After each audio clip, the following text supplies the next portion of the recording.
Interval കഴിഞ്ഞിട്ട് ഞാൻ വിചാരിച്ചു സെക്കൻഡ് ഹാഫിലേക്ക് കിടക്കും പടം കുറച്ചുകൂടെ ബെറ്റർ ആവുമെന്ന് വിചാരിച്ചു. സെക്കൻഡ് ഹാഫ് കഴിഞ്ഞപ്പം ഫസ്റ്റ് ഹാഫിനെക്കാട്ടും ഇതിലേക്ക് സെക്കൻഡ് ഹാഫ് പോകണം.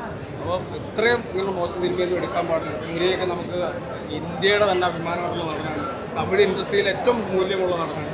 അദ്ദേഹമൊന്നും ഇങ്ങനെ ചെയ്യാൻ പാടില്ല. മലയാളത്തിലും ജയറാമേട്ടൻ, അതിന് എനിക്ക് ഏറ്റവും വിഷമമുള്ളത് മലയാളിയായിട്ടുള്ള ജയറാമേട്ടൻ ഇത്രയും ഇങ്ങനെ കോമാളി വേഷം കിട്ടാൻ വേണ്ടി പോയിട്ടുള്ള ഓസിലർ പോലുള്ള സിനിമ ചെയ്തിട്ട് അദ്ദേഹത്തിനൊരു കംബാക്ക് ഉള്ളൊരു അവസരമായിരുന്നു. എന്തിനാ ഇങ്ങനെ ഇദ്ദേഹം പണത്തിന് വേണ്ടിയാണ് തമിഴ് ഇൻഡസ്ട്രിയിൽ പോയി ഇങ്ങനെ കോമാളി വേഷം കിട്ടുന്നത്? മലയാള ഇൻഡസ്ട്രിയിൽ മലയാളികളുടെ സ്വന്തം കുടുംബതാരമായിട്ടുള്ള ജയറാമേട്ടനാണ്. അദ്ദേഹം ഒന്നും ഇങ്ങനെയുള്ള മോശം സിനിമകളിൽ പോയി അഭിനയിക്കരുത്. ഇനിയെങ്കിലും അദ്ദേഹം പഠിക്കണം. അദ്ദേഹത്തിന് ഇനി അവസരമുണ്ട്, നല്ല സിനിമകൾ ചെയ്യുക.